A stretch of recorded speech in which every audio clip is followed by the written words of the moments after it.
பொன்னி இன்னைக்கான எபிசோடில் உஷா வந்துட்டு மயக்கம் போட்டு கீழே விழுந்துடுறாங்க. இதை கவனிக்கிற பொன்னி வந்து வீட்டில் எல்லாம் இருக்குன்னு சொல்கிறாங்க. கத்தி சொல்லும்போது எல்லோரும் வராங்க. வந்துட்டு செக் பண்ணி பார்க்குறாங்க. செக் பண்ணி பார்க்கும்போது உஷா வந்து கர்ப்பமாக இருக்கிறாங்க அப்படிங்கிற விஷயம் தெரிய வருது. உஷா கண் முழிச்ச உடனே அவங்கக்கிட்ட சொல்கிறாங்க, நீ வந்து கர்ப்பமாக இருக்க அப்படின்னு சொல்லும்போது உஷாவும் சண்முகம் ரொம்பவே சந்தோஷப்படுறாங்க. நான் கர்ப்பமாக இருக்கேன் அப்படின்னு உஷா ரொம்ப ஆச்சரியமாக கேட்குறாங்க. அதுக்கப்புறம் பார்த்திங்கன்னா சாமியெல்லாம் கும்பிட்றாங்க. கும்பிட்டுட்டு உஷா அவங்களோட அப்பா அம்மாவை கால் பண்ணி சொல்கிறாங்க. ஸோ அவங்களும் வீட்டில் இருக்க எல்லார்கிட்டையுமே பேசுகிறாங்க.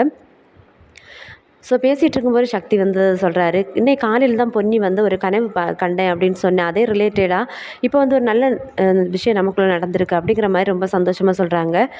சண்முகம் சொல்கிறாரு, நான் எங்களுக்கு உஷாவுக்கு குழந்தை பிறக்கிறதுக்காக பொன்னி எவ்வளோ பாடுபட்டிருக்கா தெரியுமா அப்படின்னு பேசிகிட்டு இருக்காங்க.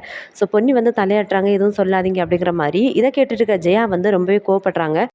வீட்டில் எந்த நல்ல விஷயம் எது நடந்தாலுமே அது காரணம் பொன்னிங்கிற மாதிரி எல்லோரும் ஏன் பேசிகிட்டு இருக்கீங்க, வேறு யாருக்குமே இந்த குடும்பத்து மேலே அக்கறை இல்லையா அப்படின்னு சொல்கிறாங்க. ஸோ பொன்னியும் சொல்கிறாங்க, ஆமாம் வீட்டில் இருக்க எல்லாருக்குமே வந்துட்டு குழந்தை பிறக்கணும்னு எல்லாருமே தான் ஆசைப்பட்டாங்க, எல்லாரோட ப்ரேயர்ஸும் இதில் இருக்குது அப்படின்னு சொல்கிறாங்க.